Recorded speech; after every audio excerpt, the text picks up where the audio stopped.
आशीष कुमार सिंह हमारे वरिष्ठ सहयोगी न्यूज रूम से हमारे साथ लाइव जुड़ रहे हैं इसी पर बातचीत करने के लिए। आशीष, ये बहुत महत्वपूर्ण घटनाक्रम और दुनिया के लिए चिंता बढ़ा देने वाला। जी हाँ, बिल्कुल बहुत बड़ी चिंता का विषय हो सकता है विश्व समुदाय के लिए अगर ये स्पाइरल करता है वर्ल्ड वॉर 3 जैसी स्थिति में। जिस तरह से चाइना और रशिया ने इस पर पोजीशन लिया था, लगातार विशाल इस पर बात कर रहे हैं, और जिस तरह से चाइना और रशिया ने खुल करके ये चेतावनी दी थी कि अमेरिका इस जंग में ना उतरे, ईरान को अगर हम किनारे रखें। ईरान ने पहले ही धमकी दी थी, ईरान के सुप्रीम लीडर ने कहा था अगर अमेरिका इस जंग में उतरता है तो ईरान चुप नहीं बैठेगा, ईरान उसका जवाब अपनी तरफ से देगा। अब ये देखना बड़ा दिलचस्प होगा कि ईरान की तरफ से कैसा रिटेलिएशन होता है, जो कि होगा, क्योंकि वो ऑन रिकॉर्ड है, उन्होंने ये बात कही है कि इसके दुष्परिणाम भुगतने होंगे। चाइना और रशिया ने कॉशन किया था कि अमेरिका ऐसा ना करे। मुझे लगता है कि इसी वजह से डोनाल्ड ट्रंप ने इस तरह का बयान भी दिया था कि वो कम से कम 2 हफ्ते लेंगे और उसके बाद ये निर्णय करेंगे कि ईरान पर उनको इस जंग में इजराइल का साथ देते हुए ईरान पर हमला करना है कि नहीं करना है। Despite that, Donald Trump is Donald Trump. उन्होंने अपने चिर परिचित अंदाज में, इसीलिए उनको जाना जाता है, कहा कुछ किया कुछ। आखिरकार जो इरादा था, जो पहले स्पष्ट किया था, वही डोनाल्ड ट्रंप ने किया। अमेरिका ने आखिरकार ईरान के इन 3 परमाणु जो ठिकाने हैं उन पर हमला कर दिया। और अब ये देखना बड़ा दिलचस्प होगा कि ईरान कैसे इस पर रिटेलिएट करता है, किस तरह की जवाबी कार्रवाई करता है। एक सवाल जरूर मेरे जहन में आता है कि आखिर अमेरिका ने किन बेसेस का इस्तेमाल किया। सभी को मालूम है इंडियन ओशन में जो बेसेस हैं अमेरिका के, पहले से संभव है कि वहां से इन स्ट्राइक्स को लॉन्च किया हो। बहरहाल ये देखना बड़ा दिलचस्प होगा कि किस देश की जमीन को इस्तेमाल किया ईरान पर इस तरह का हमला करने के लिए। ईरान, इजराइल की तरफ से इस पर प्रतिक्रिया आ चुकी है। इजराइल अपनी पीठ थपथपा रहा है कि आखिरकार अमेरिका ने उनको जो वादा किया था ईरान पर हमला करने का। देखिए, बड़ा दिलचस्प है कि ये लगातार दावा किया जा रहा था और खुद अमेरिकन इंटेलिजेंस एजेंसीज की तरफ से यह दावा किया गया था कि वहां पर कोई बॉम्ब नहीं बन रहा था। यह भी अपने आप में बड़ा कॉन्ट्रडिक्टरी है। डिस्पाइट दैट, डोनाल्ड ट्रंप ने 24 घंटे पहले यह कहा था कि वो खुद अपनी इंटेलिजेंस एजेंसीज, जो तमाम अलग अलग विभाग हैं, उनकी बातों पर भरोसा नहीं करते और उनके पास यह कॉन्क्रीट जानकारी है कि ईरान परमाणु कैपेबिलिटीज को बढ़ा रहा है और आखिरकार अमेरिका ने इस तरह का हमला किया है। निश्चित तौर पर आप बिल्कुल ठीक कह रही हैं, यह स्पाइरल कर सकता है, यह और बड़ा जो रीजनल कॉन्फ्लिक्ट है उसको जन्म दे सकता है। संभव है कि वर्ल्ड वॉर 3 जैसी स्थिति आए, उसको भी प्रीएम्प्ट करना मुझे लगता है जल्दीबाजी होगी। देखना होगा चाइना और रशिया अब क्या इसमें मिलिटरीली कूदता है, क्या रिटेलिएट करता है, या किस तरह की पोजीशन लेता है। हो सकता है, संभव है, जो जिम्मेदार बड़े देश हैं वो अभी भी ये कोशिश करें कि इसको डीएस्केलेट किया जाए, किसी तरह से बातचीत से एक दूसरे को समझाया जाए, ईरान को समझाया जाए कि फर्दर एस्केलेट ना करें। बहरहाल ये बड़ी खबर है कि अमेरिका इस जंग में कूद गया है और उसने सीधा हमला ईरान पर आखिरकार कर दिया है।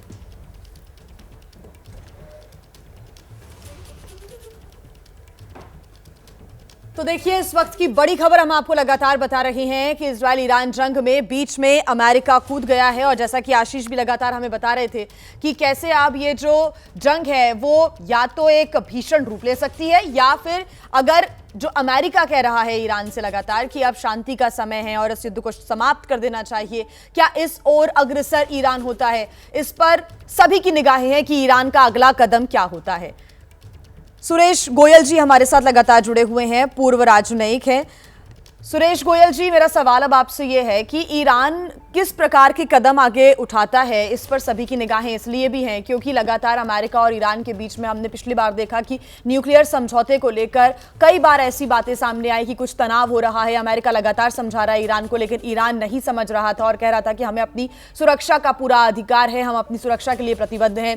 और उसके बाद भी जब ईरान नहीं मानता है तो उसके बाद अमेरिका ये कहता है। कल का ही एक ईरान का बयान कि जो वहां के प्रधानमंत्री पेजेश्कियान वो ये कहते हैं कि जो भी हमारे न्यूक्लियर प्रोजेक्ट्स हैं वो हम रोकेंगे नहीं, भले ही कोई भी बड़ी शक्ति क्यों ना आ जाए।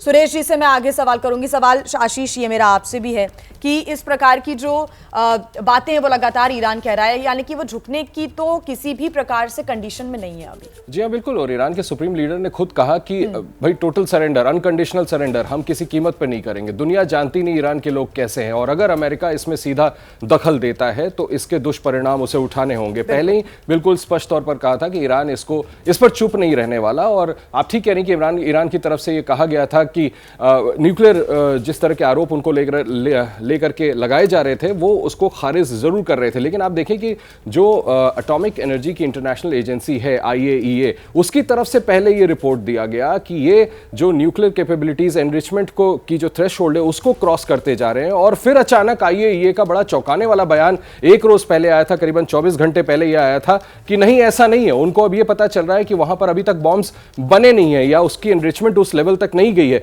तो वेरीड इस तरह के कमेंट्स लगातार आ रहे थे। इस बीच मुझे लगता है कि शक का दायरा बढ़ा और जिस तरह से वहां के जिनको प्रॉक्सीज के तौर पे हम कह सकते हैं ईरान और फिलिस्तीन की तरफ से इस्तेमाल किया जा रहा था, चाहे वो हमास हो, हूती हो, हिजबुल्लाह हो, इनको लेकर के भी पहले से इजराइल बहुत एक्टिव था। इन पर जिस तरह से अक्टूबर 7, 2023 में हमने देखा था कि हमास की तरफ से इजराइल पे हमला किया गया था, जिस समय हम कह सकते हैं उस समय से ये कॉन्फ्लिक्ट शुरू हुआ था। जब से ये जंग हुआ था एक दूसरे के खिलाफ एकदम चरम पर ले जाकर के इस जंग को आगे बढ़ाने का इजराइल, आप देखिए तब से लेकर लॉन्ग ड्रॉन कॉन्फ्लिक्ट रहा है, तब से लेकर के ये जंग एक तरह से थमी नहीं है। उसके बाद से अमेरिका सक्रिय हुआ और अमेरिका में सीधे राष्ट्रपति अगर ये कह रहे हैं कि वो देखिए उनको जो लोगों ने समर्थन तरफ से बहुत दिनों बाद ऐसा सीधा रुख हमने देखा है किसी जंग को लेकर। देखिए ऐसा है कि ये तो इंटेंशन बिल्कुल क्लियर हो गया था डोनाल्ड ट्रंप का कि वो वहां पर रिजीम चेंज करना चाहते हैं, वो उस रीजन को कंट्रोल करना चाहते हैं और उनको इस बार एक ऐसा मौका मिल गया था कि इजराइल इस तरह से रिटेलिएशन कर रहा था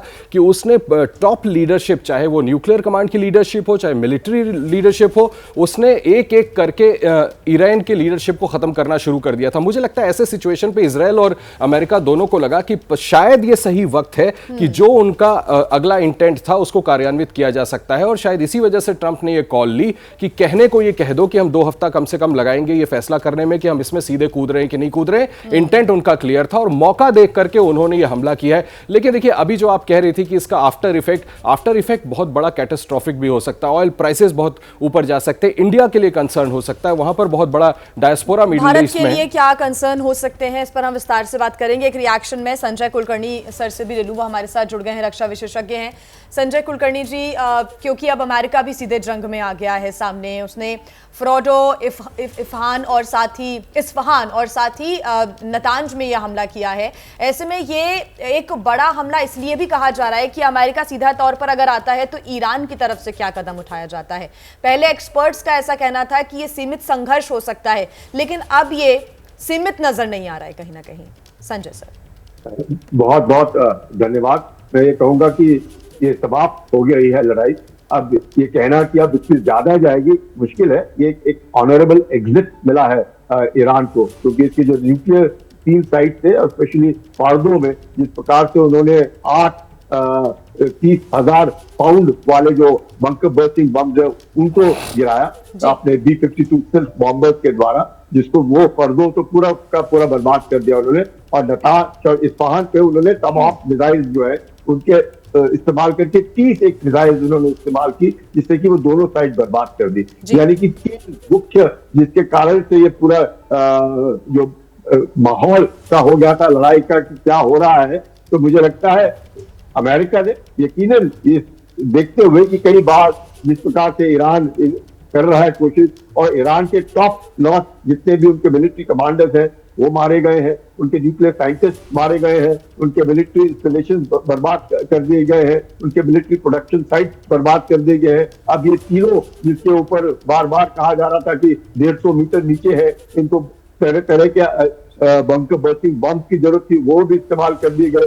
तो मुझे लगता है अमेरिका ने ईरान को जो बर्बाद करना था ईरान के अंदर वो तो बर्बाद कर दिया। मुझे नहीं लगता है कि ईरान इसके बाद उठेगा। अब सवाल ये है कि क्या खामेनी जो है जिस प्रकार से उन्होंने भी अपने आने वाले समय के लिए, क्योंकि उनकी भी उम्र अब तकरीबन 86 ईयर ओल्ड बुजुर्ग आदमी है, तो उन्होंने भी अपना सक्सेशन का उन्होंने इसमें क्या उसको क्लोज एनवेलप पे रख के डाल दिया है। अब मेरा ऐसा मानना है कि ईरान अब कुछ भी कहे, चाहे किसी के भी बहकावे में नहीं आएगा, ना चीन के बहकावे में आएगा, ना रूस के बहकावे में आएगा, और खुद डिसीजन लेगा। और डिसीजन अब यही होगा ईरान का कि हम नेगोशिएशन टेबल पे आते हैं, समझकर डिसीजन लेगा ईरान, ये आप कह रहे हैं। और साथ ही इसी पर नजर है कि आखिर क्या डिसीजन लिया जाता है, क्योंकि बहुत ज्यादा आक्रामक यहाँ पर ईरान अगर अपना कदम उठाता है आगे, तो ये ईरान के लिए मुश्किल हो जाएगा, ईरान की ही मुसीबत बढ़ेगी। ऐसे में ईरान बहुत सोच समझकर आगे कदम रखेगा और आप कह रहे हैं कि चांसेस यही है कि ये संघर्ष अब यहीं पर समाप्त होता हुआ भी दिख रहा है। सुरेश गोयल जी भी हमारे साथ लगातार जुड़े हुए हैं। सुरेश गोयल जी, की क्या आप भी इस बात से इत्तेफाक रखते हैं कि ईरान अब इस संघर्ष को समाप्त करने की तरफ आगे बढ़ सकता है?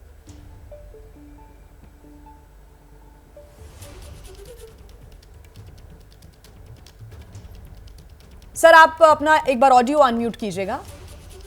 सुरेश गोयल जी, पहले तो आपका बहुत बहुत धन्यवाद कि आप दोबारा मेरे पास आए, क्योंकि जब मेरी बात कटी थी उस टाइम पर मैं कुछ कह रहा था। मैं उसी बात को पहले पूरी करना चाहूंगा, वो आपकी बात का जवाब भी होगा। बिल्कुल। मैं ये कह रहा था कि देखिए, ईरान जवाब जरूर देगा, चाहे वो एक सिंबॉलिक जवाब हो, कैसा भी हो, ईरान जवाब जरूर देगा। अहम बात यह है कि उस जवाब में रशिया और चीन शामिल होंगे या नहीं होंगे।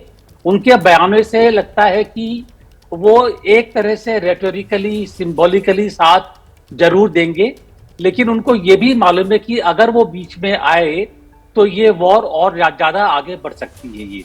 ये डिपेंड करेगा कि यूएस से इसको कितना आगे एस्केलेट करेगा। मिलिटरीली उसके पास शक्ति भी है, कैपेबिलिटी है और इंटेंशन भी है।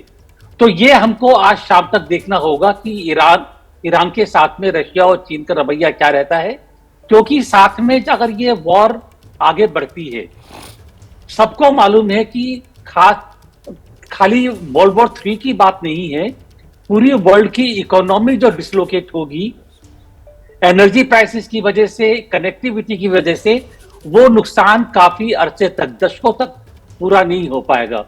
तो ये जो युद्ध होगा एक तरह से डिसीजिव अगर हुआ ये इस तरह से एस्केलेट के बाद में, तो बहुत बड़ा खतरा है। तो इसके बारे में सावधान रहने की जरूरत भी है और ये वॉच करने की भी जरूरत है। जी नमस्कार जी। सुरेश गोयल जी, आप बने रहिएगा हमारे साथ आशीष भी लगातार स्टूडियो से जानकारी हम तक साझा कर रहे हैं।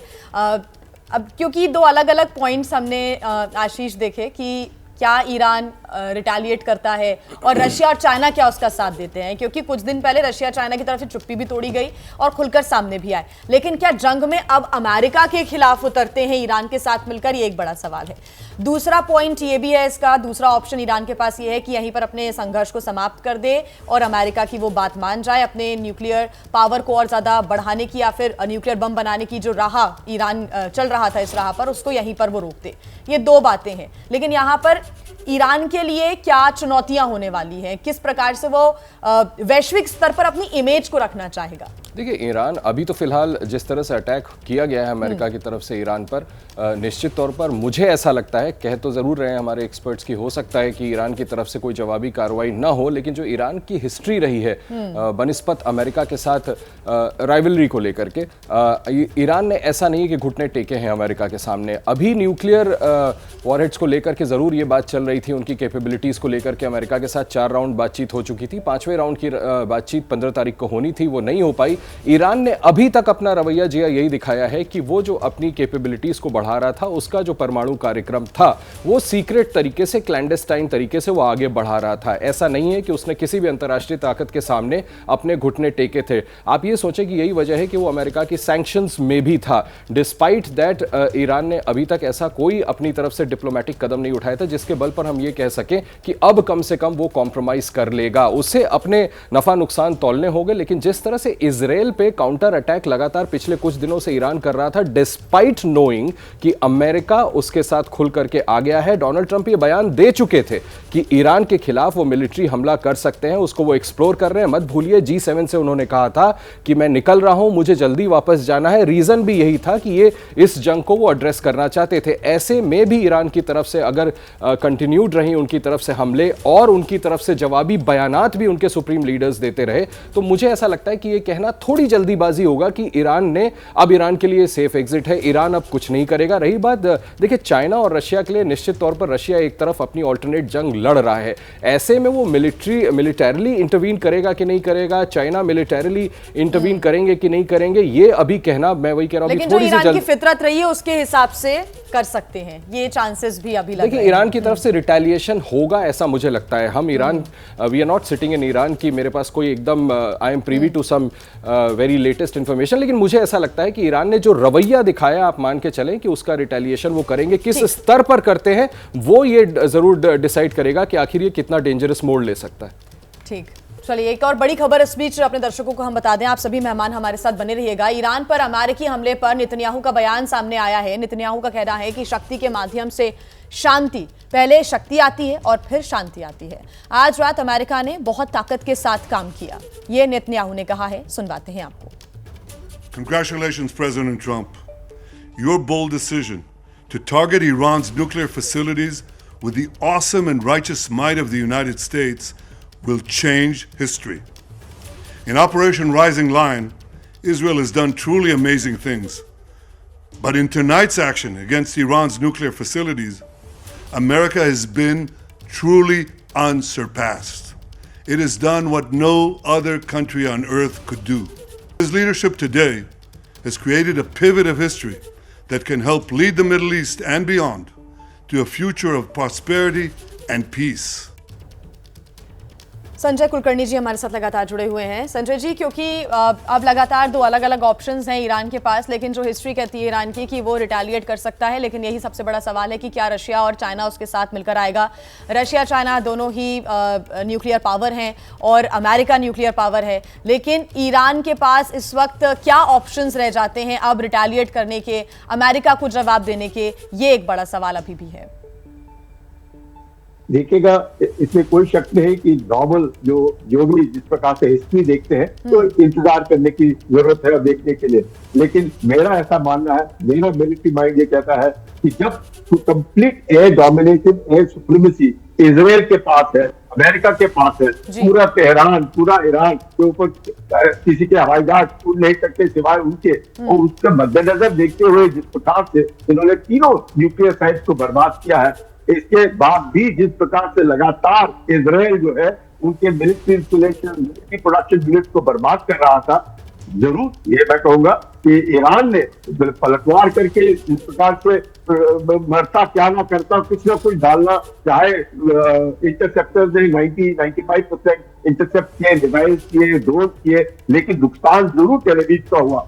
लेकिन इस वक्त जब लीडरशिप क्राइसिस है ईरान के अंदर, जब ईरान के पास ऐसा कुछ नहीं है जो ईरान दिखा सकता है न करता, ईरान एक पुरानी सभ्यता है, ईरान एक बहुत अच्छा देश है, ईरान और हमारे भारत के संबंध बहुत अच्छे हैं, लेकिन जब मिलिटरी देखते हैं कि ईरान क्या करेगा, क्या अपने आप को और बर्बाद करेगा?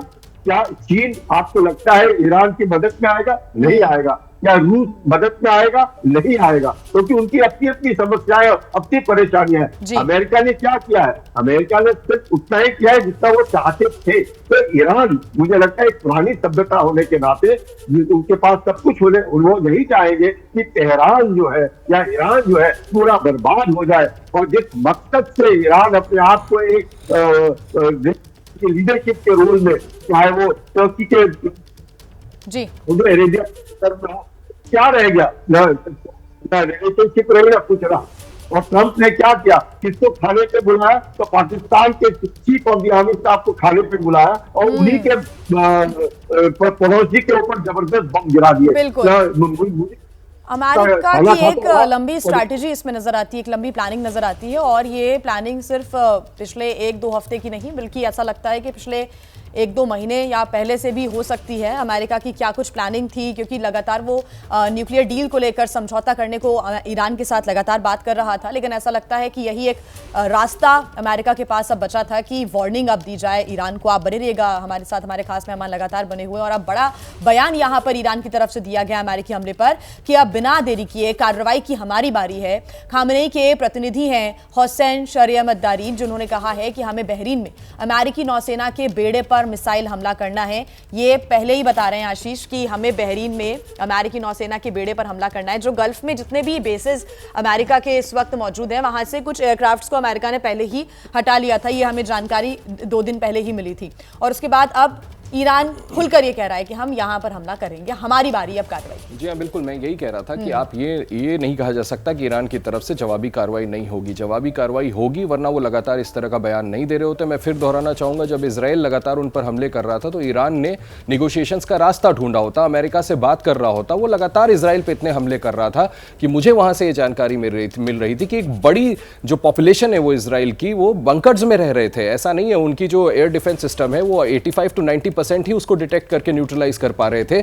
यानी कि उनके सिविलियन एरियाज, उनके मिलिट्री एरियाज में एयरक्राफ्ट गिर रहे थे, मिसाइल्स गिर रही थी, जो भी हमले ईरान की तरफ से किए जा रहे थे। तो ईरान ने अपना कदम रोका ही नहीं था। वो मेंटली प्रिपेयर्ड हो रहा था कि जब इतना बड़ा हमला इजराइल की तरफ से उन पर हो रहा है और अगर खुदा ना खास्ता अमेरिका इसमें डायरेक्टली इंटरवीन करता है तो इनकी तरफ से जवाब दिया जाएगा। देखिए, ईरान अभी मिलिटरीली बहुत कमजोर हो गया है। कुलकर्णी साहब बिल्कुल ठीक कह रहे हैं। अभी वो इस स्थिति में नहीं है कि जवाबी कार्रवाई का मतलब हम कुछ ऐसा लोगों के सामने ये दिखाने की कोशिश करें कि ईरान करारा हमला करेगा अमेरिका पे। वो ऐसी स्थिति में अब नहीं है। America is world's biggest super power, और अगर अमेरिका उतरा है तो ईरान के लिए आगे चल के मुझे लग सकता है अगले कुछ दिनों में वो पहले अपना रिटेलिएटरी कार्रवाई कर ले और उसके बाद उसको समझ में आएगा कि अब ज्यादा कुछ कर नहीं सकते। जब रशिया और चाइना संभव है कि मिलिटरीली सीधे इस जंग में ना उतरे, उसको रियलाइज करके भले वो विंडो ढूंढे किसी तरह से सेटलमेंट करने का, सीज फायर करने का, और फिर अमेरिकी शर्तों पर हो सकता है आगे चल के हमें वहां पर कोई रिजीम चेंज भी होता हुआ दिखे। फिलहाल ईरान की तरफ से जो आप कह रही हैं बिल्कुल ठीक, उन्होंने डंके की चोट पे कहा है कि हम अमेरिकी बेसिस को निशाना बनाएंगे। और मुझे लगता है यह भी हो सकता है कि अब मैं जिस तरह से डोनाल्ड ट्रंप ने किया है कि मैं 2 हफ्ते इंतजार करूंगा और उसके बाद फैसला करूंगा और 2 दिन के अंदर ही वो स्ट्राइक कर देते हैं। संभव है कि ये बहरीन बेसिस का नाम ले रहे हैं और स्ट्राइक कहीं और पर करें, क्योंकि आप बता करके अमेरिका पे हमला नहीं कर सकते। आप you are not giving them that वो कि हमने आपको बता दिया, आप प्रिपेयर्ड रहें और उसके बाद वो अपने इस अटैक को खराब होने देंगे, अब जाया जाने देंगे। तो मुझे लगता है कि ईरान की तरफ से आप मान के चले रिटेलिएशन होगा। पूरी वर्ल्ड कम्युनिटी, आप जितने भी बड़े बड़े डिप्लोमेट्स से मैं बात कर रहा हूं जिया, सभी ये कह रहे हैं कि अब तो ये देखना है कि ईरान की तरफ से जवाबी कार्रवाई कैसी होती है। और इसीलिए मैं कह रहा हूं कि ये डिसाइड करेगा कि ये फर्दर कितना एस्केलेट करता है।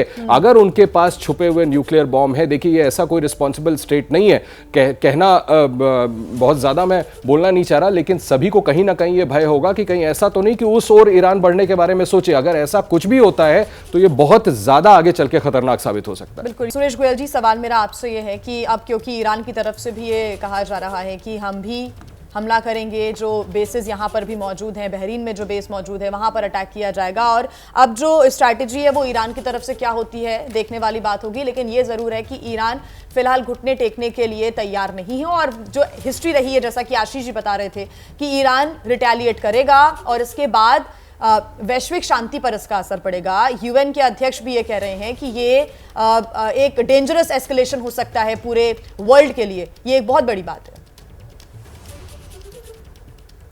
सुरेश गोयल जी, मैं पहले भी कह चुका हूं और मैं दोबारा वही बात कहूंगा कि ईरान कितने किस हद तक रिटेलिएशन करेगा उसके ऊपर डिपेंड करता है ये। मुझको नहीं लगता है कि अभी ईरान बहुत बड़ा कोई रिटेलिएशन करने की स्थिति में है ये, क्योंकि ईरान इस पोजीशन में है, पॉलिटिकल स्ट्रेटेजिकली कुछ ना कुछ करना जरूर है। तो मेरा ख्याल है सिंबॉलिकली कुछ ना कुछ एक्शन होगा, चाहे बहराइन में हो या कहीं और हो, लेकिन वो एक्शन ऐसा नहीं होगा कि जिससे ये युद्ध और बहुत ज्यादा आगे बढ़े। लेकिन अमेरिका की जो सुरेश गोयल जी प्लानिंग रही। जी मैं ये कह रहा था, मेरे को बात पूरा करने का मौका दीजिए। डिपेंड करेगा कि इस युद्ध में फिर इसके बाद में रशिया और चाइना आते हैं या नहीं आते हैं। और एक बहुत बड़ी चीज है, छोटी सी मैं एक सेंटेंस आखिरी कहूंगा कि अभी ये जब पाकिस्तानी फील्ड मार्शल से लंच पर मीटिंग हुई थी, 2-3 दिन पहले ही, वो कोई इत्तेफाक नहीं था। वो पाकिस्तान का यूएसए से कोऑपरेशन ईरान के खिलाफ, और पाकिस्तान के पास ईरान के पास काफी। सुरेश गोयल जी, मैं आपको माफी के साथ बीच में रोकना चाहूंगी। इस बीच एक और बड़ी जानकारी मिल रही है। अमेरिकी राष्ट्रपति ट्रंप ने एक और बड़ा बयान दिया है। ईरान पलटवार करेगा तो अंजाम भुगतना पड़ेगा, ये ट्रंप ने कहा है। या तो शांति होगी या संहार होगा, ट्रंप की तरफ से ये कहा गया है। अपने संबोधन में भी ट्रंप ने कहा कि अगर ईरान रुकता नहीं है तो उसी प्रिसिशन के साथ, उसी सटीकता के साथ एक बार फिर से हमला किया जाएगा, उसमें अमेरिका पीछे नहीं हटेगा। ये ट्रंप अपने संबोधन में भी साफ कर चुके हैं और एक बार फिर ट्रंप ने यह बड़ा बयान दिया है कि अगर ईरान पलटवार करता है तो अंजाम भुगतना पड़ेगा। सुरेश गोयल जी हमारे साथ लगातार जुड़े हुए हैं। सुरेश गोयल जी, अपनी बात पूरी करें, फिर मैं इस पर भी आऊंगी। जी नहीं, बस खाली मैं यही कह रहा था कि पाकिस्तान का भी इसमें रोल काफी हद तक आगे बढ़ सकता है अगर ये युद्ध आगे चला, और हमें उसके बारे में ज्यादा सावधान रहने की जरूरत होगी, क्योंकि अगर ये युद्ध आगे चला और आगे बढ़ा तो जो पाकिस्तान के बेसिस है जो अमेरिका काम में ले सकता है, वो हमारे लिए काफी बड़ा खतरा सिद्ध हो सकते हैं। जी ठीक, संजय कुलकर्णी जी, मेरा आपसे अब सवाल यह है कि क्योंकि अमेरिका की भी एक लंबी ये प्लानिंग रही है, जैसा कि सुरेश गोयल जी भी बता रहे थे कि पहले आसिम मुनीर को अपने पास बुलाना, लंच करना और उसके साथ पाकिस्तान को अपने पूरे प्लान के बारे में तो नहीं बताया होगा, लेकिन हाँ अपने पक्ष में करने की कोशिश जरूर अमेरिका की तरफ से की गई होगी कि जो पाकिस्तान में मौजूद बेसेस हैं उसका इस्तेमाल अमेरिका कर सके। लेकिन अमेरिका ये भी जानता है कि पाकिस्तान ईरान के बीच अच्छे संबंध भी रहे हैं। ईरान तो बिना कंफर्मेशन के ये बोल देता है कि अगर न्यूक्लियर अटैक हमारे ऊपर होता है तो पाकिस्तान उसमें सहयोग करेगा और फिर इजराइल पर न्यूक्लियर अटैक करेगा। हालांकि पाकिस्तान इन बातों को खारिज कर देता है, लेकिन आगे पाकिस्तान की भी क्या भूमिका होती है, ये भी बड़ा सवाल है।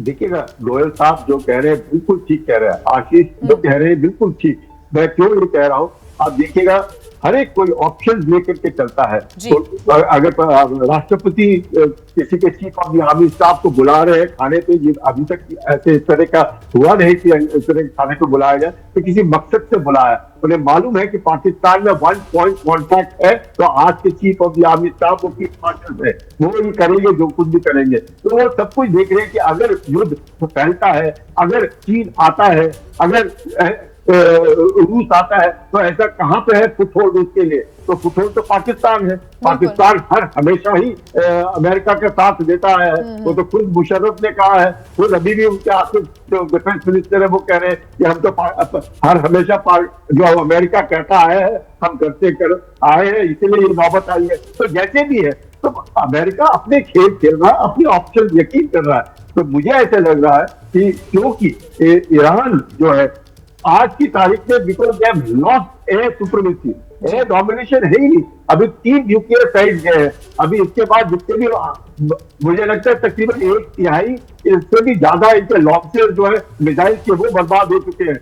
अगले स्ट्राइक में वो भी खत्म हो जाएगा। तो ऐसे लगता है, और ये जो टमाहॉक मिसाइल इस्तेमाल किए हैं ये तो उन्होंने बाहर से इस्तेमाल किए, मतलब अमेरिका ने टमाहॉक मिसाइल तो नए प्लेटफॉर्म से इस्तेमाल करते हैं, और बाकी जो B-52 बॉम्बर्स है उससे फार्दो को बर्बाद किया है, और बाकी दो जो है वो तो टमाहॉक मिसाइल से बर्बाद हुए। तो ईरान जानता है, अपनी खामियां पहचानता है, अपनी बंदिशें जानता है, और चाहे कितना भी हो, कई बार लगता है कि ये मेरे में जोश है, पर अब जोश होना बहुत जरूरी है ईरान के अंदर। ईरान अपने आप को इस तरह बर्बाद नहीं देख सकता। एक पुरानी सभ्यता है, तो दुनिया को बर्बाद करने में ईरान को क्या जाएगा? कोई खड़ा नहीं होगा ईरान के साथ। आज की तारीख में ईरान खुद अकेला ही खड़ा है। सब कोई बोल रहे हैं कि हाँ ऐसे नहीं होना चाहिए, मुसलमानों का ये कर रहे हैं, ये हो रहा है, वो हो रहा है, तो मदद कौन कर रहा है? तो मदद कोई नहीं कर पा रहा है। ईरान अकेला पड़ा हुआ है। ईरानियन भी मारे जा रहे हैं, ईरानियन का ही नुकसान हो रहा है, ईरानियन की ही बेइज्जती हो रही है। अब ये एक ऑनरेबल एग्जिट था, और एक ऑनरेबल एग्जिट ईरान को अब की तारीख में ये 3 न्यूक्लियर इंस्टॉलेशन बर्बाद हुए, चलो कोई बात नहीं, अब बातचीत करते हैं, जिससे कि फिर अमेरिका भी देखेगा कि किस प्रकार से ईरान की इज्जत रखते हुए भी, और ईरान की पुरानी सभ्यता का ख्याल रखते हुए भी, उनके आयतुल्लाह की इज्जत रखते हुए भी, क्योंकि उन्होंने खामेनी को क्यों नहीं मारा अभी तक? वो इसी मकसद से नहीं मारा कि उन्हें मालूम है कि वहां पर लीडरशिप वैक्यूम है, वहां पे आज की तारीख में कोई नहीं है, पूरा देश आयतुल्लाह के साथ खड़ा है। तो आयतुल्लाह को नहीं मारेंगे वो, चाहे आयतुल्लाह खुद कल हार्ट अटैक से मर जाए वो बात अलग है, लेकिन आयतुल्लाह को नहीं मारेंगे। तो ये अमेरिका भी जानता है कि ईरान की किस तरीके से इज्जत करनी चाहिए। ईरान को भी मालूम है कि आज उसकी इतनी बेइज्जती हो चुकी है, तो इससे ज्यादा नहीं होनी चाहिए। इजराइल को भी मालूम है उसका एग्जिस्टेंशियल थ्रेट खत्म हो चुका है, और बाकी प्रॉक्सी इकट्ठे किए हैं, हमास हुआ, हिजबुल्लाह हुआ, हुती हुआ, इनका खात्मा धीरे धीरे हम लोग करते रहेंगे। तो आज की तारीख में मुझे ऐसा लगता है कि ईरान थोड़ा सा सोच विचार करके ही आगे कदम लेगा। ठीक, क्या कदम ईरान की तरफ से उठाए जाते हैं इस पर सभी की निगाहें हैं। हालांकि ईरान के राष्ट्रपति ये कह चुके हैं कि हम अपना जो न्यूक्लियर प्रोजेक्ट्स हैं उनको रोकेंगे नहीं, ऐसे ही आगे बढ़ते रहेंगे, आगे चलते रहेंगे। आप सभी मेहमान हमारे साथ बने रहिएगा। एक बड़ी खबर मिल रही है, अमेरिकी हमले के बाद ईरान का एक बयान सामने आया है। हमारे नागरिकों को कोई खतरा नहीं, ईरान का कहना है। परमाणु ठिकानों पर हमले के बाद ये ईरान की तरफ से बयान दिया गया है कि जो हमारे नागरिक हैं उनको इस हमले के बाद का कोई खतरा नहीं है, या इस हमले से कोई खतरा नहीं है, या आगे अमेरिका जिस प्रकार की रणनीति अपनाता है उससे हमारे नागरिकों को कोई भी खतरा नहीं है। एक अलग कॉन्फिडेंस है इस वक्त ईरान के पास। हालांकि ये ज़रूर है कि ईरान अपने आप को बिल्कुल ये अपनी इमेज नहीं बनाना चाहता आशीष कि हम किसी के भी सामने झुक रहे हैं। हम अपने, जैसे राष्ट्रपति पेजेश्कियान कहते हैं कि हमारे न्यूक्लियर जो प्रोजेक्ट्स हैं वो ऐसे ही आगे काम करते रहेंगे, भले ही इतने बड़े ठिकाने हैं ये न्यूक्लियर प्रोजेक्ट्स के लिए, उनको तबाह करने का काम अमेरिका कर देता है। जहां पर यूरेनियम रखा हुआ है उसको बर्बाद कर दिया गया, लेकिन अभी भी ईरान के पास वो कॉन्फिडेंस है कम से कम अपनी जो इमेज है उसको बरकरार रखने के लिए। लेकिन मुझे लगता है later in the day Iran के सुप्रीम लीडर की तरफ से आप एड्रेस भी ज़रूर देखेंगी, जहां वो ये बात स्पष्ट करेंगे कि ईरान अब इस पे पोजीशन क्या लेने वाला है, जवाबी कार्रवाई करता है नहीं करता है। अब जो बयान आया है वो इस लिहाज से भी बड़ा महत्वपूर्ण है, वो कह रहे हैं कि हमारे लोग सेफ हैं, उन पर किसी तरह की दिक्कत नहीं है, विच मीन्स कि किसी तरह के रिसाव का कम से कम वहाँ कोई खतरा नहीं है। Despite claim bye Donald Trump जो उन्होंने कहा है कि पूरी तरह से हमने इन 3 ठिकानों को ख़त्म कर दिया है, तो ये खतरा तो हमेशा रहता है। अगर आप किसी के न्यूक्लियर इंस्टॉलेशन को मारें तो कहीं ऐसा तो नहीं कि कुछ ऐसा रिसाव हो जिससे बड़े पैमाने पर लोगों को नुकसान पहुंचे। अगर वो ऐसा कह रहे हैं तो अब इससे एक और सवाल स्पाइरल होता है कि क्या उन्होंने अपने सारे संयंत्रों को वहां से, डोनाल्ड ट्रंप क्लेम कुछ कर रहे हैं और ईरान ने मूव कर दिया था कहीं और। ये तमाम चीज़ें सवाल जो है लोगों के जहन में आ रही हैं, लेकिन ये बात बिल्कुल ठीक है। मैं फिर भी यही स्ट्रेस करना चाहूँगा जो हमारे एक और गेस्ट कह रहे हैं कि देखिए ईरान की तरफ से जो असेसमेंट भी है तमाम लोगों का, जैसे मैं आपसे पहले कह रहा था कि तमाम लोगों से जिनसे बात हो रही है, जो उस रीजन में इन्फॉर्म्ड ऑफिशियल्स हम कह सकते हैं, वो भी ये मान के चल रहे हैं कि देखिए ईरान की तरफ से जवाबी कार्रवाई तो होगी, क्योंकि अगर जवाबी कार्रवाई नहीं करनी होती तो डिस्पाइट डोनाल्ड ट्रंप के, मैं बार बार ये कह रहा हूं कि उनकी धमकी के बावजूद, उनकी कड़ी चेतावनी के बावजूद ईरान क्यों नहीं रुका, ईरान ने अमेरिका के साथ होने वाली बातचीत क्यों रोक दी, क्यों नहीं ये बातचीत आगे बढ़ी कि पहले ही ये स्थिति ना आए और इसको किसी तरह से इस पर मिट्टी डाले और शांति स्थापित करके बात को यहीं पर ख़त्म किया जाए। ईरान ने धमकी दी, ईरान ने पलट करके चेतावनी दी कि अगर अमेरिका ने ऐसा किया तो उसे बड़ा खामियाजा उठाना होगा, और ईरान के लोगों को पूरा विश्व जानता है कि ईरान चुप नहीं बैठेगा। तो उन्होंने अपने इंटेंशन बिल्कुल क्लियर कर दिए थे। ईरान की तरफ से जवाबी कार्रवाई होगी, जरूर होगी, लेकिन फिर से मैं दोहरा दूं कि मिलिटरीली आज वो इतना मजबूत नहीं रहा, उसकी लीडरशिप आहिस्ता आहिस्ता करके खत्म हो रही है। अच्छा, आप देखें कि न्यूक्लियर, पहले ही न्यूक्लियर की तमाम बड़े बड़े साइंटिस्टों को इसराइल ने पहले ही इरेडिकेट कर दिया था, उनको एलिमिनेट कर दिया था, माफ कीजिएगा। तो ऐसी स्थिति में ईरान कोई मिलिटरीली बहुत बड़ा सुपर फोर्स नहीं है कि वो ऐसा रिटेलिएट करेगा कि अमेरिका की कमर तोड़ करके रख देगा, लेकिन कोई ना कोई जवाबी कार्रवाई उसकी तरफ से होगी। और अगर पलटवार होगा तो यहाँ पर अमेरिकी राष्ट्रपति डोनाल्ड ट्रंप ने एक और बड़ा बयान दिया है कि ईरान अगर पलटवार करता है तो अंजाम भुगतना पड़ेगा। एक दूसरे को यहाँ पर चेतावनी जरूर दी जा रही है। ट्रंप ने यह भी कहा है कि या तो शांति होगी या संहार होगा। तो अमेरिकी राष्ट्रपति ने कहा है कि पलटवार जरूर होगा। और आशीष, आपने सुना कि कहा गया है कि जिस प्रिसिशन के साथ, जिस सटीकता के साथ इस बार हमला किया गया, यही हमला दोबारा भी दोहराया जा सकता है। अमेरिका पीछे नहीं हटेगा अगर ईरान यहां पर रुकता नहीं है, झुकता नहीं है तो। जी हाँ, बिल्कुल, उन्होंने फिर से अपना इंटेंट एकदम बिल्कुल क्लियर किया है कि अगर ईरान की तरफ से कोई जवाबी कार्रवाई होगी तो और लॉट मोर प्रिसिशन के साथ और घातक हमला अमेरिका करेगा। और इसीलिए शुरुआत में ही मैंने कहा था जिया कि ये हो सकता है कि स्पाइरल करे बिगर रीजनल कॉन्फ्लिक्ट या फिर वॉर में। वर्ल्ड वॉर 3 की जो लगातार हम बात कर रहे हैं, बड़ा क्रूशियल रहने वाला है चाइना और रशिया की भूमिका। देखिए, चाइना और रशिया, मैं तो ये तक कहूँगा कि चाइना और रूस, ये दोनों मिलकर के अगर डायरेक्टली मिलिट्री इंटरवेंशन नहीं भी करते हैं तो भी बड़ा खतरा है। ऐसा नहीं है कि वो दोनों नहीं करते हैं तो खतरा जो है वो सिमट जाता है। ईरान के रिटेलिएशन के बाद फिर अमेरिका, जिस तरह से डोनाल्ड ट्रंप कह रहे हैं कि वो उसके बावजूद और बड़ा घातक प्रिसाइज हमला करेंगे ईरान पर, तो निश्चित तौर पर ये कॉन्फ्लिक्ट और बढ़ सकता है। हमें नहीं भूलना चाहिए कि इर्द गिर्द में और भी कई ऐसे नेशंस हैं जो ईरान का समर्थन कर रहे हैं। उनकी भूमिका क्या होगी ये देखना बड़ा दिलचस्प होने वाला है। और अगर ये मिलिट्री कॉन्फ्लिक्ट और बढ़ता है, इजराइल और अग्रेसिव होगा मिलिटरीली, अमेरिका ने तो सीधा इंटरवीन कर दिया है, आसपास के मुल्क किस तरह की भूमिका निभाते हैं इस पे बहुत कुछ निर्भर करेगा और इसका बहुत बड़ा खामियाजा वर्ल्ड कम्युनिटी को भुगतना पड़ सकता है। तमाम ऐसी चीजें हैं जिसको लेकर के अभी से ही लोगों के मन में संशय आ रहा है। ऑयल प्राइसेस का क्या होगा, वहां पर तमाम देशों के नागरिक जो रह रहे हैं उनका क्या होगा, खुलेगा तो क्या होगा आशीष? जी हाँ बिल्कुल, शेयर बाजार का क्या होगा, बहुत सी ऐसी चीजें मैं इसीलिए कह रहा हूं कि इसका ग्लोबल इंपैक्ट आने वाला है। तो सिर्फ इसलिए कि चीन और रूस मिलिटरीली इंटरवीन करते हैं या नहीं करते हैं सब कुछ इस पर निर्भर करता है, ऐसा नहीं है। वो दो बड़े प्लेयर्स हैं जो अगर गलती से इंटरवीन कर देते हैं मिलिटरीली तो फिर बहुत ज्यादा बड़ी बात हो जाएगी, तो फिर खतरा कहीं ज्यादा बढ़ जाएगा। अब हम एक बार भारत की भी भूमिका की बात कर लेते हैं। जो दर्शक हमको देख रहे हैं बिल्कुल ये जानना चाहते होंगे कि भारत की क्या भूमिका रहती है, क्योंकि अगर हम रशिया यूक्रेन युद्ध की बात करें आशीष, तो उस समय भी भारत ने बहुत न्यूट्रल कदम उठाए। अगर यूएन में कोई भी वोटिंग प्रोसेस होता है तो भारत ने या तो वोटिंग से अपने आप को दूर किया है और हमेशा शांति के पक्ष में भारत नजर आया है। इस बार भारत की क्या भूमिका होने जा रही है? कल भी प्रधानमंत्री हो या फिर रक्षा मंत्री, हमने योगा दिवस पर भी उनका जब भी भाषण सुना तो उनका यही कहना था कि भारत हमेशा शांति का पक्षधर रहा है। तो क्या इस बार भी भारत की वही भूमिका होने जा रही है? देखिए, भारत का ईरान और इजराइल के कॉन्फ्लिक्ट में जिया ये पोजीशन है टू स्टेट सॉल्यूशन। उसके लिए भारत पहले भी खड़ा था, आज भी खड़ा है। इजराइल के साथ इस जंग में टैसिटली जरूर शिफ्ट भारत का इजराइल के पक्ष में दिखा, लेकिन उसकी एक मुख्य वजह है। देखिए, जब भारत और पाकिस्तान के बीच में कॉन्फ्लिक्ट होता है तो हमें यह समझना पड़ेगा कि तमाम ऐसे देश हैं ना जो पाकिस्तान के साथ देते हैं। भारत उनके सामने जाके क्या कहता है कि वो हमसे कोई कन्वेंशनल वॉर नहीं लड़ता, वो प्रॉक्सीज, हिजबुल मुजाहिदीन, जैश ए मोहम्मद, लश्कर तैयबा जैसे आतंकी संगठनों का इस्तेमाल करता है। यहां पर भी अक्टूबर 7, 2023 में जो हमला हुआ फिलिस्तीन की टेरिटरी से हमास द्वारा ईरान के ऊपर, इजराइल के ऊपर माफ कीजिएगा, उसके बाद इसको एक्ट ऑफ टेरर कहा था भारत ने। यानी कि भारत इजराइल की तरफ जो हल्का सा डिप्लोमेटिक शिफ्ट आपको दिख रहा है वो इसलिए क्योंकि ये कॉन्फ्लिक्ट दो देशों के बीच का नहीं है, ये कॉन्फ्लिक्ट यहां पर आतंकी संगठनों का इस्तेमाल हो रहा है।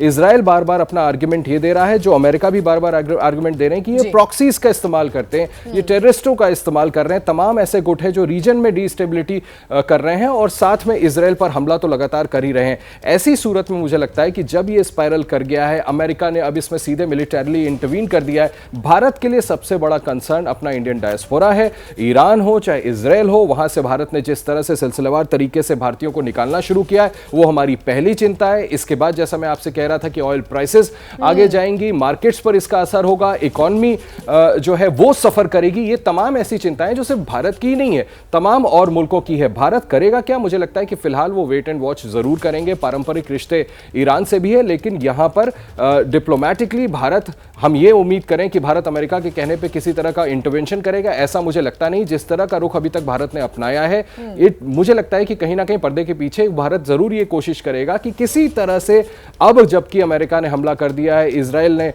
ईरान पर हमला कर दिया है, ये स्पाइरल ना हो, इसमें बीच का रास्ता ढूंढा जाए, निगोशिएट किया जाए और किसी तरह से शांति वापस स्थापित की जाए। बिल्कुल। और इस बीच एक बड़ी खबर मिल रही है, इजराइल ने अपना एयर स्पेस बंद कर दिया है। इजराइल के ऊपर सभी उड़ानों पर रोक लगा दी गई है, ये बड़ी जानकारी मिल रही है। इजराइल ने अपना जो एयर स्पेस है वो बंद कर दिया है। जो भी इस वक्त तनाव की स्थितियां हैं उन्हीं को देखते हुए ये फैसला लिया गया है। इजराइल ने अपना एयर स्पेस बंद कर दिया है और जो भी उड़ानें हैं उनको रद्द करने की जो बात है वो सामने आ रही है। सभी उड़ानों पर रोक की बात भी सामने आ रही है। तो लगातार जो संशय है, जो रिस्क है आशीष, वो बरकरार है इस वक्त, और यही रिस्क की ईरान इजराइल पर कोई अटैक कर सकता है या फिर अमेरिका के जो बेसेस है उन पर अटैक कर सकता है, और एयर स्पेस बंद करने का ये फैसला इजराइल का। जी हाँ बिल्कुल, ये इसी मद्देनजर लिया गया है क्योंकि ये कहीं ना कहीं प्रीएम्प्ट कर रहे होंगे। देखिए, मोसाद बहुत तगड़ी इंटेलिजेंस एजेंसी है, उसे भी ये पता है कि ईरान की कैपेबिलिटी कितनी है और ईरान अभी फिलहाल तैयारी क्या कर रहा है। मिनट टू मिनट रिपोर्टिंग चल रही होगी कि आखिर ईरान की लीडरशिप अभी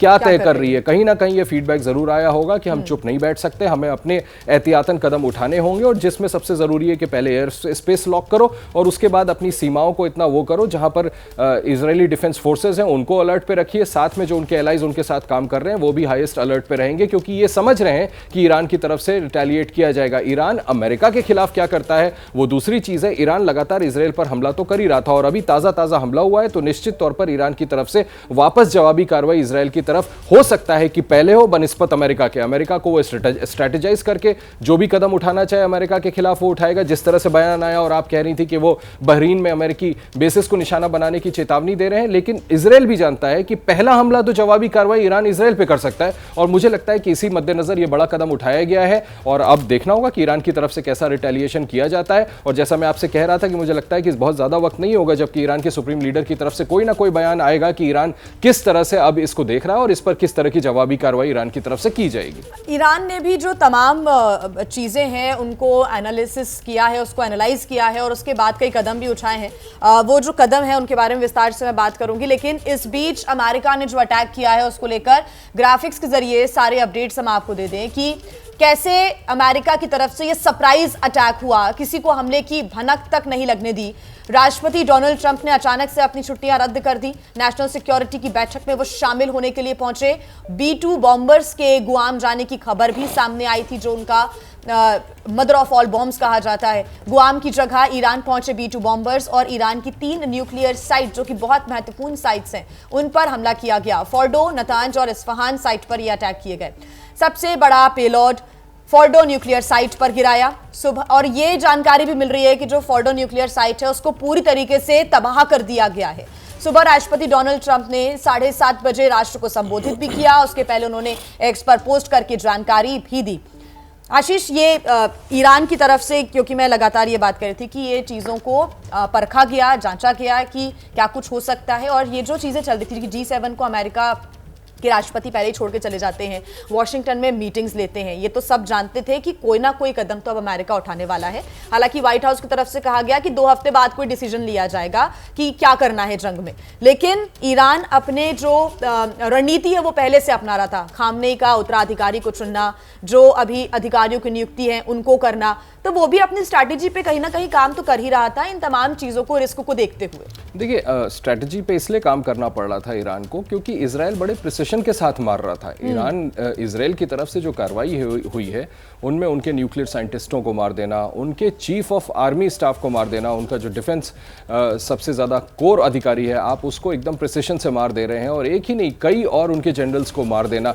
तो कहीं ना कहीं उनकी कमर इस कदर तोड़ रहा था इजराइल अपने शुरुआती हमले में, जो अब से करीबन 3-4 दिन पहले इजराइल की तरफ से ईरान पर किया गया था, कि ईरान को ये बात समझ में आने लगी थी कि इस बार इजराइल कोई ऐसा नहीं है कि नेगोशिएशंस की तरफ जाएगा, और एक के बाद एक जितना पेनिट्रेट कर चुका है मोसाद इजरायली एजेंसी ईरान के अंदर कि वो संभव है, जिस तरह से इंटेंट को जाहिर किया था कि अब अगला निशाना खमेनी को बना सकते हैं ईरान के सुप्रीम लीडर को इजराइल, तो इस तरह की उनकी तरफ से स्टेप्स उठाई जा रही थी। और इसीलिए देखिए, मैं बीच में भी ये कह रहा था कि कहीं ऐसा तो नहीं कि 3 जगहों पर हमला किया गया है। ईरान ने इस बात को रियलाइज कर लिया था।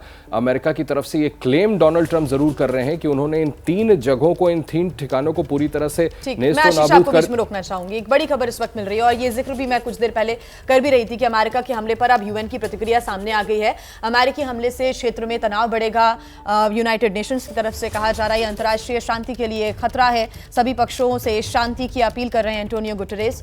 हालात के बेकाबू होने का खतरा भी यहाँ पर लगातार मंडरा रहा है। आशीष, जैसा कि मैं बता भी रही थी कि यूएन हेड की तरफ से ये कहा गया है कि dangerous escalation in a region already on the edge, पहले ही ये अपनी चरम सीमा पर तो पहुंच ही गया है, लेकिन अब जिस प्रकार से ये आगे बढ़ रहा है ये पूरे विश्व की शांति के लिए बहुत बड़ा खतरा है। देखिए, ये चैलेंज है यूनाइटेड नेशंस के लिए, बड़ा टेस्टिंग टाइम है उनके लिए कि वो उन देशों से अपील कर रहे हैं जो अब इसको फर्दर एस्केलेट ना करें, जो उनकी बात मानने के लिए फिलहाल कम से कम राजी नहीं। मुझे याद है कि इजराइल के एम्बेसडर, जब अक्टूबर का मैं रेफरेंस दे रहा था 2023 में जब हमला हुआ था हमास की तरफ से इजराइल की टेरिटरी में घुस करके, तो इसी स्टूडियो में आकर के हमारे साथ बात कर रहे थे और उन्होंने यूएन को पूरी तरह से कंडेम किया था। ये तक कहा था कि ये तो टेररिस्ट स्टेटों के समर्थन में खड़े हैं, ये किस तरह के पीस की बात कर रहे हैं। और ऐसे समय पर जब अमेरिका ने भी इनके कंसर्न्स को किनारे करके सीधा हमला कर दिया है इजराइल के साथ खड़े होकर के ईरान पर, तो ये एक बहुत बड़ा चैलेंज है यूएन के लिए, यूएन मेंबर नेशंस के लिए, उन देशों के लिए जो ये लगातार कह रहे थे कि अमेरिका और इजराइल थम जाए, ईरान पर अब आगे हमला ना करे, ईरान को अपने न्यूक्लियर एनरिचमेंट की, कई लोग ये कह रहे थे कि उनको अपना स्वायत्त हक है। ऐसे में यूएन की तरफ से, ठीक है, यूनाइटेड नेशन सेक्रेटरी जनरल ने अपील जरूर करी है और कोई भी जिम्मेदार नेशन हो या इंटरनेशनल एजेंसी हो वो चाहेगा कि फर्दर एस्केलेट ना हो, इसके दूरगामी परिणाम हो सकते हैं, लेकिन उनकी इस अपील का कोई असर हुआ या होगा ऐसा फिलहाल होता हुआ दिख नहीं रहा। अब IAEA की भी भूमिका आशीष यहाँ पर बहुत ज़रूरी हो जाती है, न्यूक्लियर साइट्स पर अटैक करना। और अब ये जानकारी लगातार देखिए, एक एक पल की जानकारी आ रही है। ईरानियन एटॉमिक एनर्जी ऑर्गेनाइजेशन है, उसकी तरफ से भी कुछ बयान सामने आ रहे हैं। बेसिकली ईरान की तरफ से ये भी कहा जा रहा है कि IAEA क्या कर रहा है, उसको कुछ करना चाहिए। तमाम जो फैसले लिए गए हैं, हमले के फैसले, क्योंकि अगर आप सीधे न्यूक्लियर साइट्स पर अटैक करते हैं तो बहुत सारे खतरे भी होते हैं इस बीच। जी हाँ, बिल्कुल। लेकिन मैंने आपको बताया कि IAEA की तरफ से खुद ही इस तरह के कॉन्ट्रडिक्शंस देखने को मिल रहे थे। 3 रोज पहले जब हमला किया गया इजराइल की तरफ से, तो ये हवाला दिया गया कि IAEA की जो रिपोर्ट आई थी उसमें बाकायदा ये स्पष्ट किया गया कि किस तरह से न्यूक्लियर एनरिचमेंट कर रहा है ईरान, और अब तो वो उस थ्रेशोल्ड को भी क्रॉस कर रहा है। अभी वो इस स्थिति में आ गया है कि कम से कम 9 से 10 परमाणु बम वो इमीडिएटली बना सकता है। और उसके बाद 24 घंटे पहले मैंने खुद ये बयान देखा था, IAEA की तरफ से कहा गया कि जी ऐसे कोई सबूत उनको नहीं मिल पाए हैं। तो कितना उन पे रिलाई किया जाए, कितना नहीं किया जाए। ईरान क्योंकि अभी सफर कर रहा है, ईरान क्योंकि अभी उसको हिट हुआ है, इसलिए ईरान ये अपेक्षा कर रहा है कि जो अंतर्राष्ट्रीय इस तरह की एजेंसीज है वो कम से कम सामने आए, और अमेरिका हो चाहे इजराइल हो, तमाम दूसरे देश जो इस तरह से ईरान के खिलाफ कार्रवाई के पक्ष में खड़े हैं, उनके खिलाफ कोई ना कोई पोजीशन ले। लेकिन उससे कोई बहुत ज्यादा कुछ हासिल होना नहीं है। मिलिट्री इंटरवेंशन हो चुका है, पहले 2 मुल्क आपस में लड़ रहे थे, अब विश्व का सबसे ताकतवर देश जो है वो इसमें मिलिटरीली घुस चुका है। तो IAEA से बहुत ज्यादा हम कुछ एक्सपेक्ट कर रहे हैं, तब जबकि डोनाल्ड ट्रंप ये कह रहा है कि अब कम से कम शांति स्थापित करो और अब फर्दर कोई भी एनरिचमेंट नहीं होना चाहिए, और अगर ऐसा होता है तो अमेरिका और ज्यादा घुस करके और निर्णायक ईरान पर हमले करेगा, कार्रवाई करेगा। ऐसे में IAEA की भूमिका बड़ी सीमित हो जाती है। मुझे लगता नहीं कि इसका कोई बहुत ज्यादा फायदा होगा, या IAEA कोई ऐसा कदम उठा सकेगा जिससे डोनाल्ड ट्रंप पे वो काबू लगा सके। जब तक डोनाल्ड ट्रंप सीन में नहीं थे तब तक तो कुछ ना कुछ किया जा सकता था, लेकिन अब ट्रंप ने अपने इंटेंट बिल्कुल क्लियर कर दिए हैं। मैं फिर कह रहा हूं, अब ये देखना होगा कि ईरान की तरफ से कैसी कार्रवाई होती है, और जो ईरान जिस तरह की कार्रवाई करेगा उस पर ये निर्भर करेगा कि सुपर पावर ही जंग में उतर जाता है तो फिर एक्सपेक्टेशंस दूसरे ऑर्गेनाइजेशन से आपके कम हो जाते हैं। यही ईरान भी कह रहा है कि ये जो IAEA है उस पर मिलीभगत का आरोप लगाना या उदासीनता जैसा रवैया अपनाना, ऐसे आरोप लगातार बता रहे हैं और कह रहे हैं कि तो ये तो जंगल राज चल रहा है, IAEA की कोई भूमिका नहीं है। और अमेरिका अगर खुद जंग में उतर जाता है तो फिर आप किससे क्या एक्सपेक्ट करेंगे ग्लोबल मंच पर? देखिए, जंगल राज का आरोप ईरान इसलिए लगा रहा है क्योंकि तमाम देश ये आर्गुमेंट जरूर दे रहे हैं कि ठेका लिया है क्या इजराइल ने, क्या इजराइल के पास इस बात का ठेका है कि वो ये डिटरमिन करेगा कि ईरान अपनी न्यूक्लियर कैपेबिलिटीज बढ़ाए या ना बढ़ाए। लेकिन फिर नॉन प्रोलिफरेशन का क्या? आप इस बात को भी तो देखें कि पूरी दुनिया जब ये कह रही है कि प्रोलिफरेट नहीं करना है, और अगर आप न्यूक्लियर कोई अपनी कैपेबिलिटीज बढ़ा रहे हैं वो पीसफुल पर्पसेस के लिए है कि नहीं है, और अगर है तो आप क्लैंडस्टाइन क्यों रहते हैं, आप चीज़ों को छुपा कर क्यों कर रहे हैं, बातचीत में चीज़ों को खुल के सामने क्यों नहीं रख रहे हैं, इंटेलिजेंस कुछ कहती है, आपके आधिकारिक बयान कुछ कहते हैं। तभी तो ये नौबत आई है जबकि इसराइल वहाँ पर भले ही इतना छोटा सा देश है, लेकिन उसको ये एहसास हुआ कि भाई इस तरह से एनरिचमेंट कर रहे हैं, और लगातार वो प्रॉक्सीज जो, जैसा मैंने आपसे कहा कि आतंकी संगठनों का इस्तेमाल इसराइल के खिलाफ कर रहे हैं, तब ये सिचुएशन आई है कि अच्छा, इसराइल और अमेरिका स्ट्रेटेजिक डिफेंस पार्टनर्स भी हैं, इसलिए ये बड़ा नेचुरल था कि आज नहीं तो कल नहीं तो परसों अमेरिका कहीं ना कहीं इनएविटेबल था कि वो इसराइल के पक्ष में इस क्षेत्र में ईरान को ठिकाने लगाने के लिए मिलिटरीली उतरेगा ही उतरेगा। ऐसे में ईरान की तरफ से इस तरह के बयानात, मुझे लगता है कि अब बहुत देर हो गई है। अब तो बस ये देखना है कि ईरान की तरफ से किस तरह की जवाबी कार्रवाई होती है, और तब जबकि डोनाल्ड ट्रंप ने कह दिया है कि अब अगर वो नहीं रुकते हैं और अब भी अगर ऐसा कोई जवाबी कार्रवाई करते हैं या फिर न्यूक्लियर एनरिचमेंट में और अपने कदम आगे बढ़ाते हैं, तो अमेरिका अब नहीं थमेगा। देखिए, अमेरिका के लिए एकदम एप्ट अपॉर्चुनिटी है, जो मैं आपसे पहले भी कह रहा था कि अमेरिका अब क्यों नहीं रुकेगा। अमेरिका इसलिए नहीं रुकेगा क्योंकि अब माहौल पूरा तैयार है। इजराइल ने पहले ही उनकी लीडरशिप को बहुत नुकसान पहुंचाया हुआ है। इजराइल को भी लग रहा था कि जब इतना नुकसान पहले ही कर चुके हैं, बड़े बड़े लीडर्स को एलिमिनेट कर चुके हैं, तो इसको पूरी तरह से तबाह किया जाए। अमेरिका के लिए एक विंडो बन गया कि यहां पे घुसो, रिजीम चेंज करो। देखिए, गल्फ कंट्रीज को अमेरिका फिर भी कंट्रोल कर सकता है, यहां के लिए उसको सोचना था। अब मुझे लगता है कि ऐसी जमीन बन गई, अमेरिका को लगा कि डायरेक्टली इंटरवीन करके अब ये इंश्योर कर सकते हैं कि वहां पर रिजीम चेंज करें। नियत अमेरिका की वही लगती है। ऐसा लग रहा है कि ये जो अभी तक परमाणु हथियारों से रोकना ईरान को एक ये सीमित अभी तक संघर्ष चल रहा था इसी के इर्द गिर्द, लेकिन अब ये इससे बाहर निकलता हुआ दिख रहा है। जी हाँ, बिल्कुल। मुझे नहीं लगता कि अमेरिका अब रुकने वाला है। कोई ना कोई तरीका, ईरान मिलिट्री जवाबी कार्रवाई ना करे तो अमेरिका शांत हो जाएगा, अमेरिका चुपचाप बैठ जाएगा, ऐसा मुझे नहीं लगता। अमेरिका फिर कोई ना कोई और तरीका ये ढूंढेगा, इसराइल के साथ मिलकर, तमाम दूसरे देशों के साथ मिलकर जो उसका साथ देने के लिए तैयार है, कि किस तरह से यहाँ पर रिजीम चेंज किया जाए। और मुझे लगता है कि यही उसका इंटेंट है, वो इस इलाके को कंट्रोल करना चाहता है। ऑयल रिच इलाका है, सभी लोग जानते हैं। इनके अमेरिका के वेस्टेड इंटरेस्ट है। America always acts on its own interest, और मुझे लगता है कि यहाँ पर भी वो अपना हित पहले देख रहा है। और ठीक है, इजराइल उनके स्ट्रेटेजिक पार्टनर है, इजराइल के साथ खड़ा होना उन्होंने चुना है, लेकिन कहीं ना कहीं उन्हें अपना हित दिख रहा है। इस वजह से आखिरकार अमेरिका ने, ठीक है, यही वजह थी कि उन्होंने कहा 2 हफ्ते लगाऊंगा, लेकिन पहले से प्रिपेयर्ड थे और इस तरह का हमला ईरान पर अब फाइनली अमेरिका ने कर दिया। और अमेरिका की तरफ से इतना बड़ा अटैक करना ये कोई बहुत मामूली बात नहीं है। ये एक वाकई किसी संघर्ष, माफ कीजिए, किसी संघर्ष को बहुत ज्यादा गंभीरता की तरफ लेकर जाता है, क्योंकि ये एक रिपोर्ट भी मैं देख रही थी कि 1979 के बाद ये सबसे बड़े अमेरिकी हवाई हमलों में से एक है। तो इससे आप अंदाजा ये लगा सकते हैं कि इसके बाद की जो स्थितियां हैं वो कितनी ज्यादा गंभीर हो सकती हैं। आशीष जी हाँ, बिल्कुल। और तब देखिए, अभी थोड़ी देर पहले आपके गेस्ट जो पाकिस्तान की बात कर रहे थे, आप दोनों की बात कट गई थी, आसिम मुनीर से उन्होंने मुलाकात की और हम लगातार ये बात कह रहे थे कि अगर वहां पर कोई हमला करना है ईरान पर, apart from other bases already जो अमेरिका के पास है, इंडियन ओशन में जो बेसेस है उसकी मैं आपसे बात कर रहा था, बहरीन के बारे में ईरान की तरफ से स्टेटमेंट आ रहा है कि वो उधर हमला करना चाहते हैं। पाकिस्तान के आर्मी चीफ आसिम मुनीर से मुलाकात बड़ी अहम थी। ये देखना बड़ा दिलचस्प होने वाला है कि किन बेसिस, किन स्पेसेस का अमेरिका ने इस्तेमाल किया है। अमेरिका तो अपने हित की बातें कर रहा था और कई सवाल उठ रहे थे कि आसिम मुनीर से आखिर क्यों मिले हैं अमेरिकी राष्ट्रपति, और ऐसे में अब ये सवाल का जवाब मिल गया। देखिए, ये अभी नहीं कह सकता मैं कि पाकिस्तान के बेस का इस्तेमाल किया कि नहीं किया। अगर पाकिस्तान के बेस का इस्तेमाल किया है तो ये बहुत बड़ी खबर होगी, लेकिन कम से कम पाकिस्तान ने पोजीशन जो लिया था कि अगर ईरान पर कोई और हमला हुआ तो पाकिस्तान ईरान के साथ खड़ा रहेगा। नेचुरली चाइना और रशिया ईरान के पक्ष में पहले बयान दे चुके थे, और पाकिस्तान का यह कहना निश्चित तौर पर कहीं ना कहीं स्ट्रैटेजिकली, देखिए पाकिस्तान की पोजीशन जो है जियोपॉलिटिकल, वो बड़ी स्ट्रैटेजिक है, अमेरिका के लिए बड़ी अहम है। इसलिए जरूरी था डोनाल्ड ट्रंप आसिम मुनीर से बात करें, और इस तरह की अगर कोई कहानी सामने आती है तो बड़ा दिलचस्प होगा। बिल्कुल। और इस बीच एक और आपको अपडेट हम दे देते हैं कि किस प्रकार से अमेरिका ने इस फुल प्रूफ प्लान को धरती पर उतारा और कैसे इस पूरे प्लान को एग्जीक्यूट किया। ईरान की दरअसल 3 न्यूक्लियर साइट पर अमेरिका की तरफ से ये हमला किया गया। नटांज, फोर्डो और इस्फहान साइट तबाह की गई हैं। फोर्डो साइट पर 15 टन का पेलोड गिराया गया। हमले में 6 बंकर बस्टर बम का इस्तेमाल किया गया और हमले में 30 टॉमहॉक मिसाइल का इस्तेमाल भी किया गया है। B-2 बॉम्बर प्लेन्स की मदद से गिराए गए। B-2 बॉम्बर प्लेन की मदद से गिराए गए हैं। F-22 रैप्टर ने इनकी मदद की है और B-2 बॉम्बर की रक्षा के लिए F-22 रैप्टर साथ रहे। F-22 रैप्टर सबसे आधुनिक फाइटर जेट्स माने जाते हैं। बिना नुकसान बम गिराकर वापस ये B-2 बॉम्बर लौटे, जिनकी तारीफ भी अमेरिकी राष्ट्रपति डोनाल्ड ट्रंप करते हुए नजर आए थे और सोशल मीडिया प्लेटफॉर्म पर भी उन्होंने इस बात को साझा किया कि हमारे जो सैनिक हैं, जो हमारे सोल्जर्स हैं, वो सुरक्षित वापस आ गए हैं और हमारे जो B-2 बॉम्बर्स हैं उन्होंने जो तबाह किया है 3 न्यूक्लियर साइट्स को ईरान के अंदर जाकर, ऐसे में वो जमकर तारीफ भी अपनी मिलिट्री की करते हुए नजर आए थे।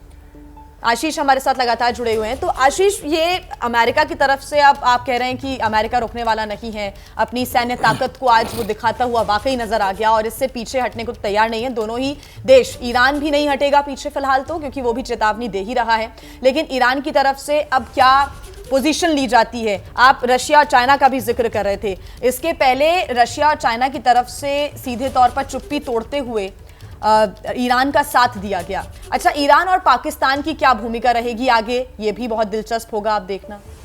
जी हाँ, बिल्कुल। चाइना और रशिया का आप जिक्र कर रहे हैं। चाइना और रशिया तो बड़ा क्रूशियल रहने वाला है, क्योंकि उन्होंने खुल के चेतावनी दी थी कि किसी भी कीमत पर अमेरिका मिलिट्री इंटरवेंशन ना करे। अब ये देखना बड़ा क्रूशियल होगा कि चाइना और रशिया क्या ईरान के पक्ष में खुल करके आते हैं, मिलिट्री सपोर्ट देते हैं ईरान को, किसी तरह की जो जंगी हालात बने हैं उसमें खेमेबाजी इतनी बढ़ जाती है कि वो रशिया और चाइना ईरान के साथ खड़े होकर के जवाबी कार्रवाई में उनका साथ देते हैं। ये एक बड़ी चुनौती होने वाली है। देखना बड़ा दिलचस्प होगा कि ऐसा होता है कि नहीं होता है। मुझे ऐसा लगता है कि चाइना और रशिया के लिए ये एक बहुत बड़ा कॉल होगा कि जब अमेरिका वर्ल्ड के सबसे बड़े सुपर पावर ने मिलिटरीली इंटरवीन कर दिया है, वैसे में वो ये कॉल लें कि चलें हम भी मिलिटरीली इसमें इंटरवीन करेंगे और ईरान के पक्ष में आकर के खड़े हो जाएंगे।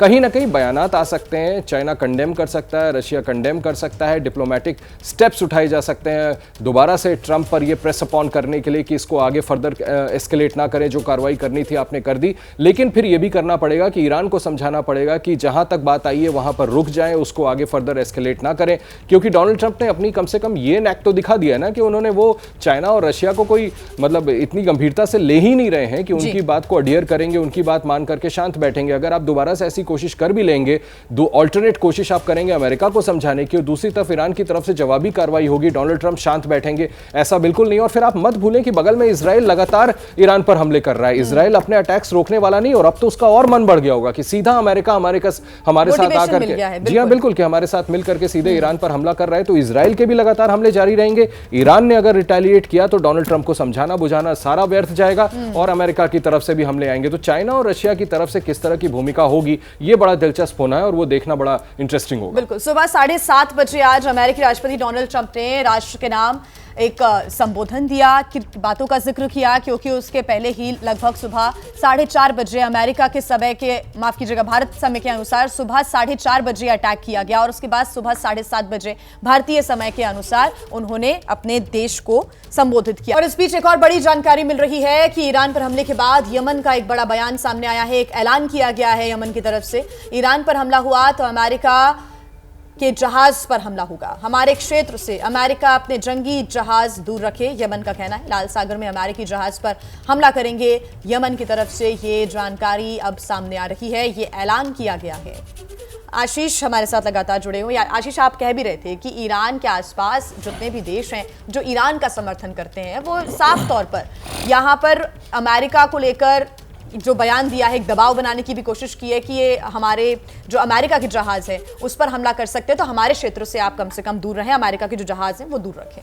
देखिए, मुझे लगता नहीं कि इसका कोई खास बहुत ज़्यादा असर होना है। ठीक है, वो इस तरह की बात कर रहे हैं, लेकिन जब इजराइल ने, सवाल तो डे वन पे ये भी उठ रहे थे कि जब इजराइल ने ईरान पर हमला किया था तो आप सोचें कि कितने एयर स्पेसेस लांग करके वो गए थे और उन्होंने ईरान पर हमला किया था।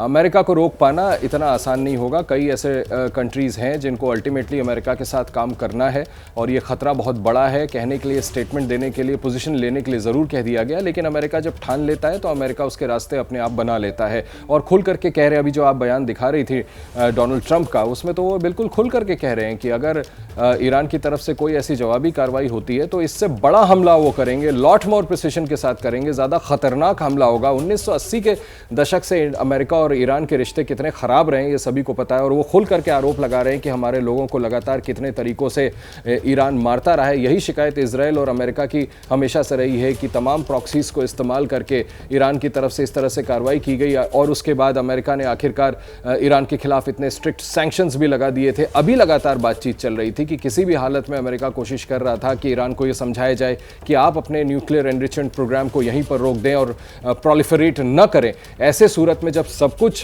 किनारे हो गया, जब कोई भी बात नहीं बन पाई, तब कहीं जाकर के इजराइल और ईरान के बीच हमले में अमेरिका को वो विंडो मिला कि अब वो मिलिटरीली इंटरवीन कर सकता है। इस रीजन में ऐसा थोड़ी है कि अमेरिका पहली बार कर रहा है। अमेरिका ने इस रीजन में कई और कंट्रीज में पहले इस तरह के ऑपरेशंस किए, और अब अमेरिका को, डोनाल्ड ट्रंप को यह मौका मिला। जिस तरह के वो लीडर हैं, उन्हीं का अंदाज दिख रहा है कि वो कहते कुछ है, कर कुछ और देते हैं। कहा था 2 हफ्ते इंतजार करेंगे, कैलकुलेट करेंगे, समझेंगे परिस्थितियों को, उसके बाद कोई कार्रवाई करेंगे, और आखिरकार इस तरह की कार्रवाई कर दी। तो मुझे लगता है कि कुछ देश अगर इर्द गिर्द, ठीक है, कई ऐसे देश हैं जिन्होंने ये स्टेटमेंट भी दिया था और कॉल अपॉन किया था कि कोई ईरान के ऊपर इस तरह की कार्रवाई ना करे, और अगर ऐसी कोई स्थिति आती है तो ईरान के साथ खड़े रहेंगे। लेकिन अमेरिका के इंटरवीन करने के बाद सिचुएशन बदल जाती है, और ऐसे में कई और देशों को बहुत सी चीजें और कैलकुलेट करनी पड़ेंगी कोई भी पोजीशन लेने से पहले।